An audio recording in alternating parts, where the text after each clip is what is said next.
So, hey, Kara, so good of you to come on and just agree to have a chat with me today about your journey and about your role as a caregiver.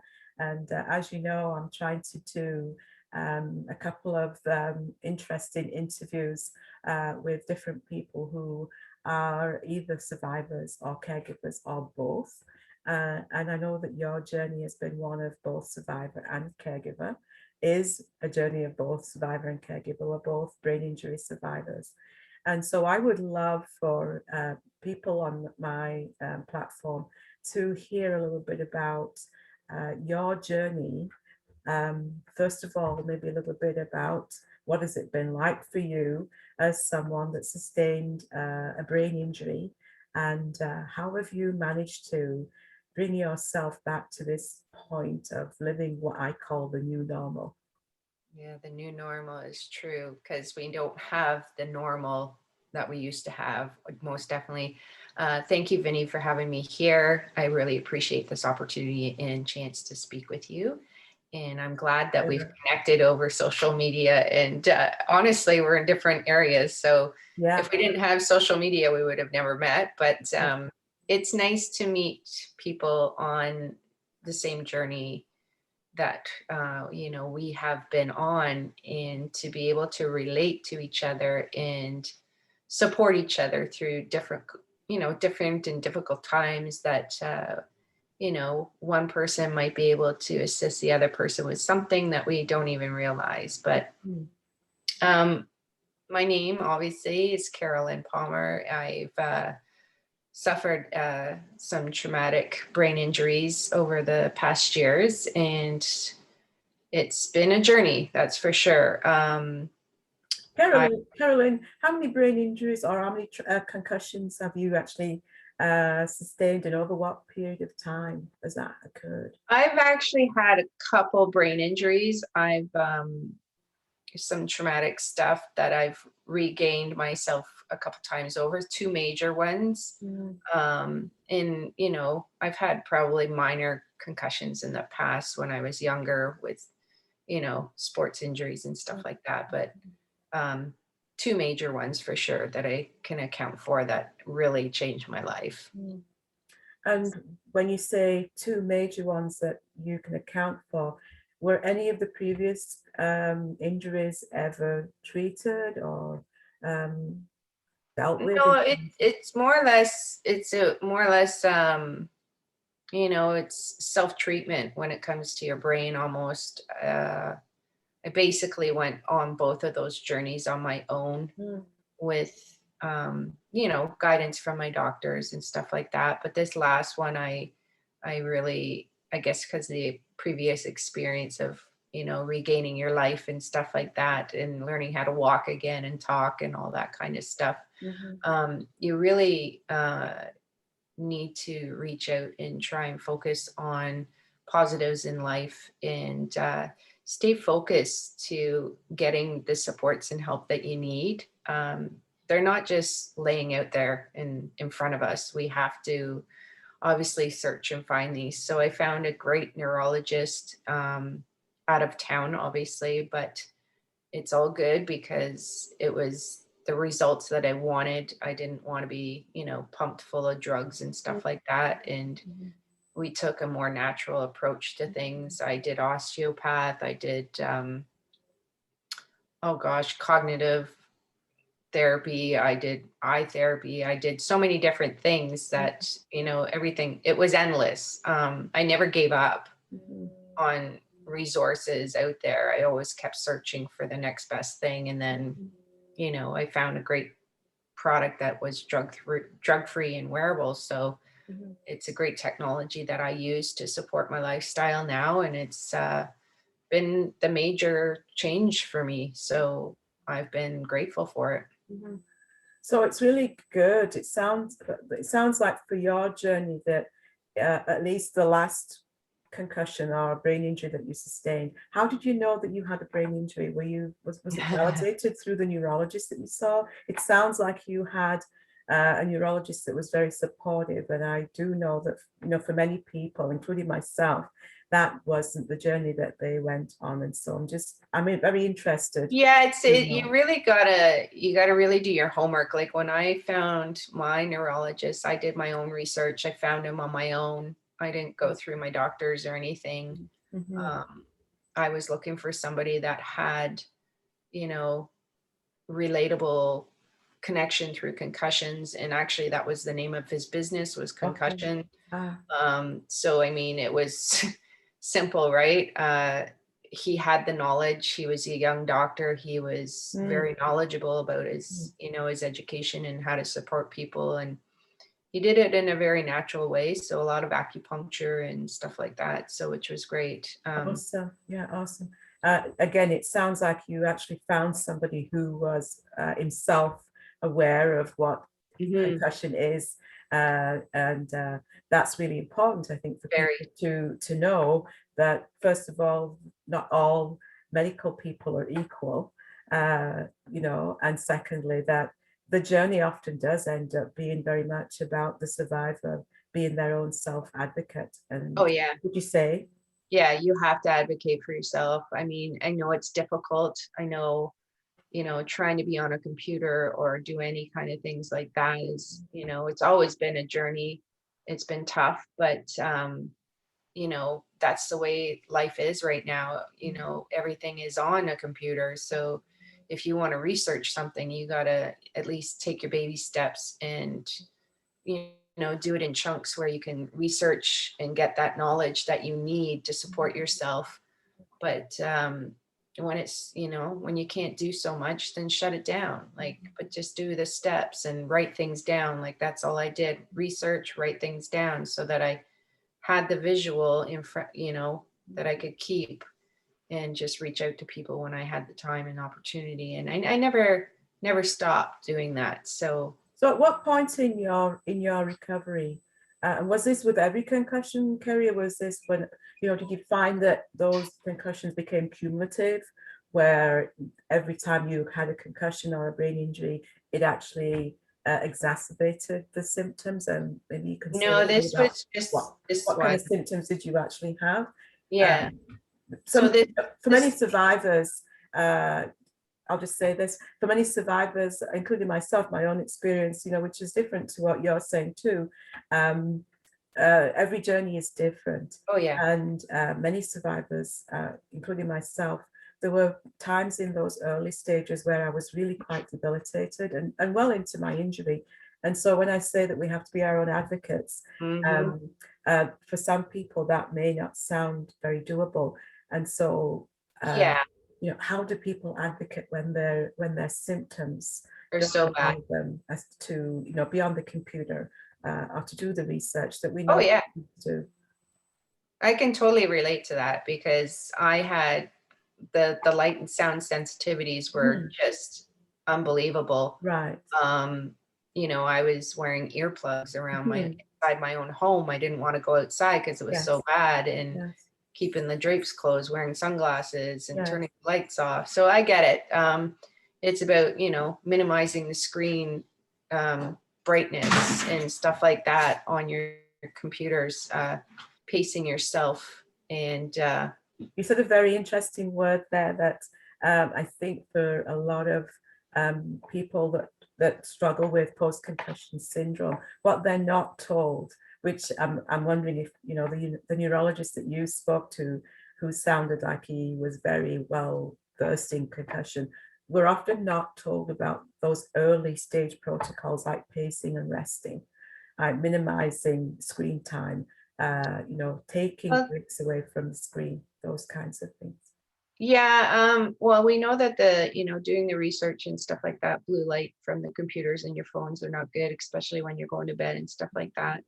Um, when you have a brain injury, you want to obviously pace yourself with that kind of stuff, Mhm, as mhm. but it's uh it's about taking those little steps. Baby steps is the big thing for me.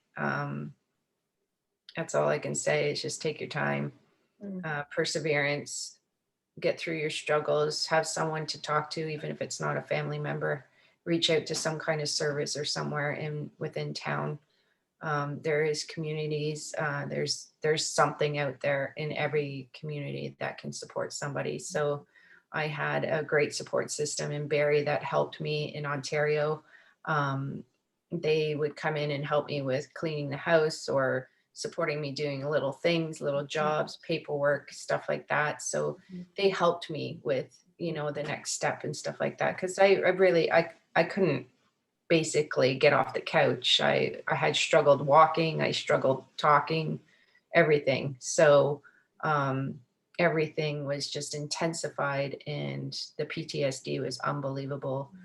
The anxiety, the stress, it's just, so it is all about, you know, just taking those little steps to get to the next step is really what I'm trying to say, and be strong and have somebody that you can talk to and support, get your support system in place. So would you agree that even having one person in your corner who could be maybe that advocate person in those early days, sometimes we just are unable to do those basic things. I too was very fortunate eventually after about 2 years to be self-referred into something called the brain injury program, where I was assigned a brain injury coach who came to my home every Oh. week and did some of those little tasks as well, and some bigger tasks as well that I just couldn't undertake myself. In fact, I think of one situation where I couldn't hang the shower curtain because I would Oh, get I know. dizzy and nauseous. Yeah, And I get that it. was it was unbelievable to me that I couldn't hang the shower curtain. Well, I couldn't even empty a dishwasher or cook for myself or walk up and down the stairs. Like, it was mind blowing.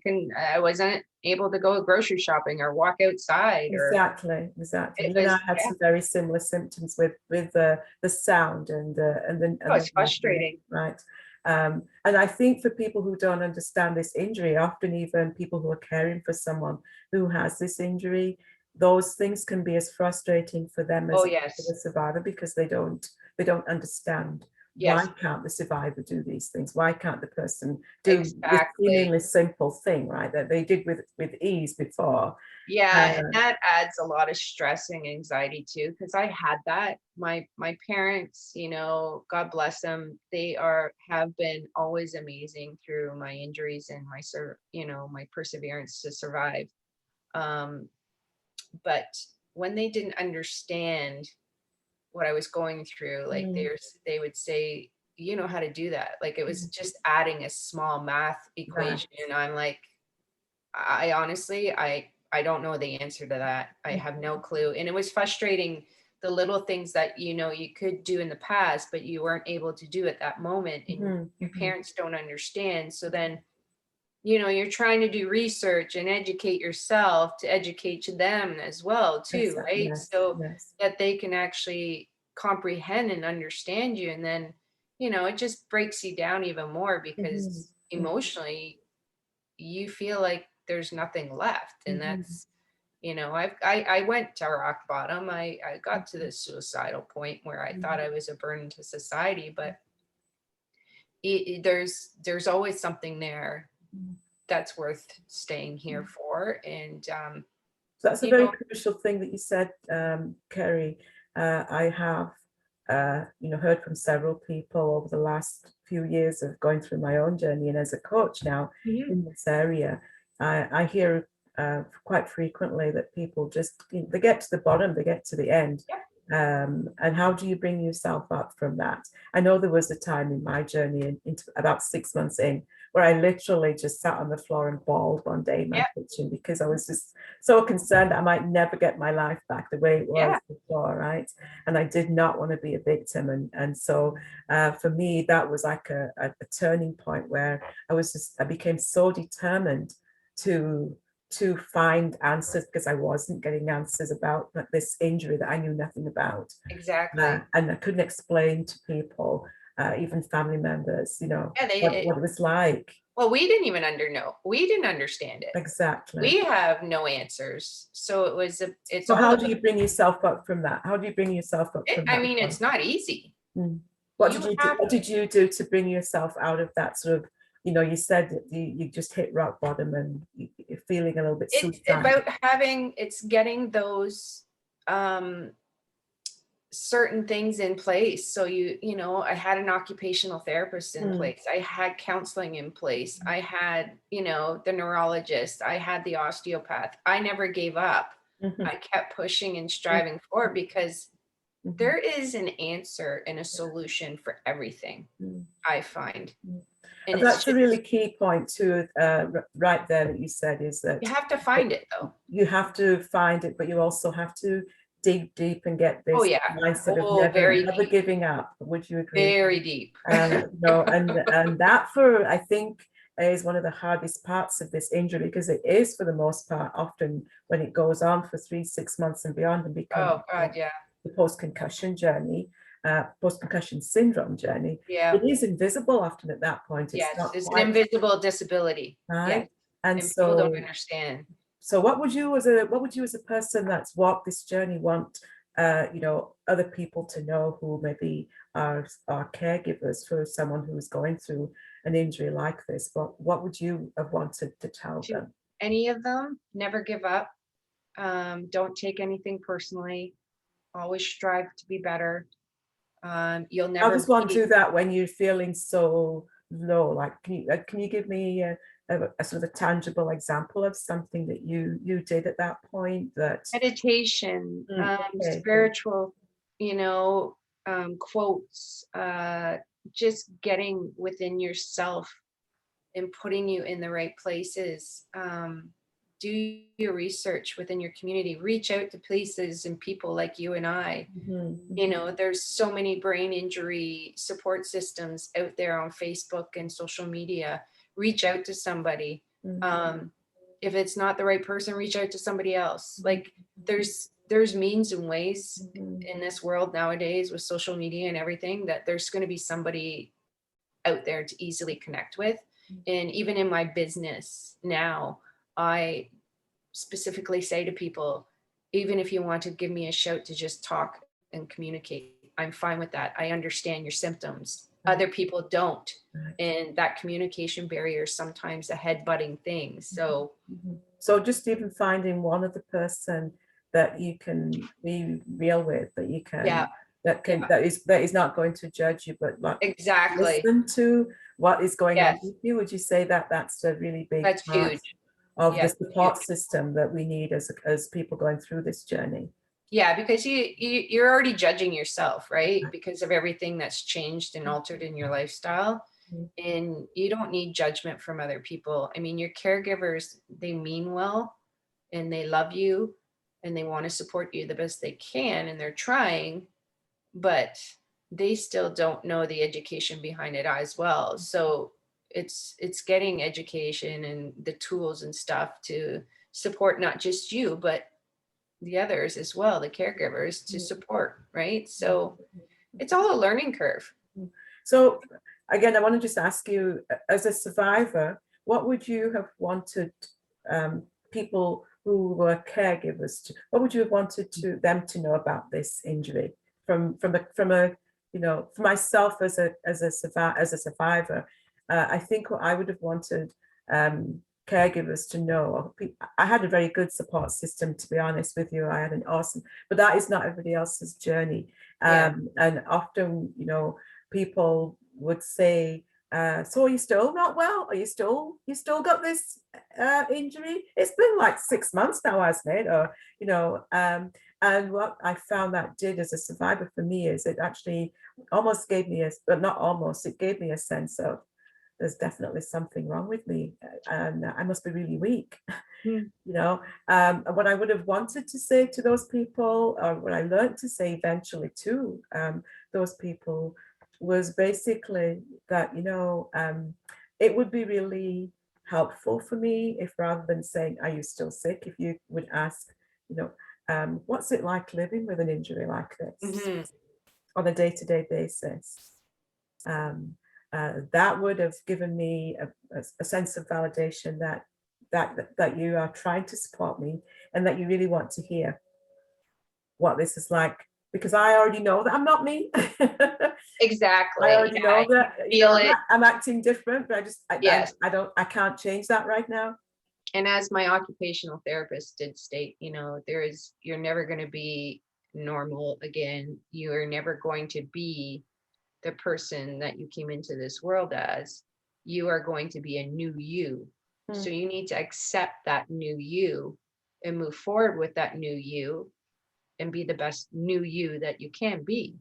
So And I kind of like the idea of reframing that a little bit, um, by saying, I think that we all have to try and live into a new normal, because what is normal? You know, when we say you're never going to be normal again, it's sort of yeah, supposing that in some way we've become less than, or right. and Yeah. I think people with this injury often already in themselves are aware that Mhm. they may not do things Yeah, as we're different. easily as they did before. You know, I work twice as hard now to do the things I did with ease before. Oh yeah, for And sure. people don't really believe sometimes that I am working that hard, because I've learned to make it look relatively, you Yeah, know, the energy and the body on the inside is working double time almost right, to get right, through the day as it right. was before. So I totally get that. So I sort of prefer to call it a new normal as opposed Yeah, to it's our new somehow normal. I'm not normal. Yeah, it's our new normal. Yeah, Yes, for yeah. sure. Would you Yeah. agree that it's gonna like we do live what into we do have to get to a stage where we can change our thinking. Oh, Um, yes, and we have to, even when people, like you were saying, with people, questioning us and saying things to us, we have to come to a point in time in life where we gotta not take it to heart, right? And just mhm, kind of take it another way and like you said, just rephrase it for them mhm, and give them the understanding of how people process things mhm, and so still to this day, obviously I still have issues when I'm down and out and struggle with certain things, but it's perseverance is the key thing. And support, I mean, your support system is key, and everybody means well. I don't think anyone means to hurt us. Like, I know my parents didn't really understand, but they didn't mean to hurt me in any way, shape, or form. Nobody does. I think it's just, education. It's really what it comes down to. mhm. So would you mind just sharing a little bit with us? How did you sustain your last brain injury? Um, I got a major concussion. I was hit, and and that just set off my brain. And then from there, it just basically kept shutting down. So it got to the point where I was not able to walk or talk, process words, think cognitively, Mm, the light and sound sensitivities, digestive issues. mhm, So, like I just felt like my brain was just completely shutting down one by mhm, one, by one, by one, by one, kept mhm, going. mhm, And mhm, it was, you're at the point where do you just walk away from it or do you try to reboot this? mhm, So mhm, it's just like the motherboard on our computer. Do we try to reboot it or do we walk away from it? mhm. But when you're talking about your own life, you want to reboot and you want to recharge things. So it's about taking those steps to doing that. So what do you feel the most proud of Mhm. in your recovery journey, Kara? I know you've come a long way. You've been featured on different platforms Yeah. lately, and you've gone back to, or you've gotten involved with a product that you've come to validate as being really instrumental in getting you back on your feet. Most What definitely. is what is your biggest accomplishment, or the thing you're most proud of in your I've journey? lost a lot, but I've also gained a lot. You gain a lot of knowledge, and the connection with my family is dear and strong with my children and my parents. So that's been huge. But Are you saying that that's been something that you've gained that's improved, or is it a it's lot? all, yeah, oh yeah, it's improved because they know that it's not just the business world that you're learning in, and it's not just the educational world that you're learning in. It's everything else in between too. So it's the little things in life that people don't usually pay attention to that need that support. So that was key. But I mean, I lost everything. I lost my retirement funds. I lost my savings. I've lost my home. And I'm presently, years later, I'm rebuilding that. I've rebuilt myself physically, mentally, cognitively, with the products, and I'm running multiple businesses proudly. I'm so proud of And you. I'm very strong and powerful and driven by these businesses that keep me going. Um, and it's really, honestly, I just purchased a new home again. So I am on the path to a brighter future. And it's, you never give up, Mhm, just keep going. mhm, mhm. And I want to just congratulate you on so many levels, because I know that this has been a really tough journey back for you, as I understand from walking the journey myself. And it is often a journey where survivors lose a lot of things, not just their Yeah. cognitive abilities, but their homes, their families. Some Yeah. families just don't ever understand, and so survivors end up losing friends, families, employment, underemployment, all these things that we often come deal with as part of Yeah. recovery. We don't have any control over it. Right. Absolutely right. And so to have come back from all of that, and to be back, I know you're still recovering, but to have come back and picked up life, and to be moving into a new home, I that's know. beautiful. That's so exciting. And so I I'm know. so proud of you. It's nice to Um, know that I'm going to own something again. You know what I mean? Absolutely. It's a good feeling. Absolutely. So Yeah. you are an overcomer, my friend. Thank And you. I am so proud to be on this journey with you as a fellow survivor. And I think people sometimes assume that when it's been 5, 6, 7 years that the Oh, journey's it's still over. there. But we know that sometimes it's just that we've moved into a different phase of the journey. Yeah, that's a great way to put it, Vinny, honestly. And we both have our own different stories and yeah, they're relatable, but they are different, right? So it's great to be on this path with you as well. Yeah, and thank you for just encouraging people with your story, that it is Always. possible with perseverance. It may, there's no time frame for recovery. Every Mhm. injury is different, as you and I know. Yeah, But I always like to encourage people with this injury that never say never. Expect the right. unexpected, in that, some parts of the journey, you think you know what's going to happen, you think you're on your way to recovery, and boom, something else can happen and sets you back. But never, never, never give up, because there is a way to live into that new normal with perseverance. And Uh, listen, and the big thing is listen to your symptoms. Absolutely. Don't, a lot of the people in the background want to push you through Right. and say, oh, you should be better by this date and Yeah. time. Yeah. But you can't put a timeline, like you said, Vinny, on any kind of injury. Your body's going to heal when it's going to heal, and it's got to do its own journey and its own path. So Yeah. So so run your own race, right? Don't try to run another survivor's yeah, race. Run yeah, your own we're race. all individuals. Yeah, Absolutely, absolutely. yeah. Well, hey, Kerry, I'm going to end this part of our interview. I would love for you to come back and do another segment with me, but I'm going to keep it to this time frame so that we both don't burn out our brains. Yeah, no way.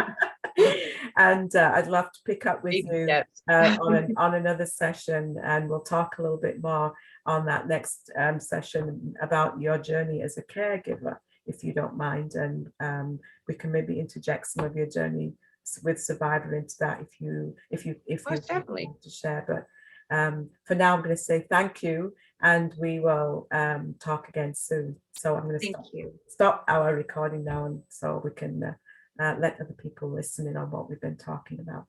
Thank you, Vinny, for having Thanks me. I again, really Kerry. appreciate it. Anytime, anytime. My pleasure.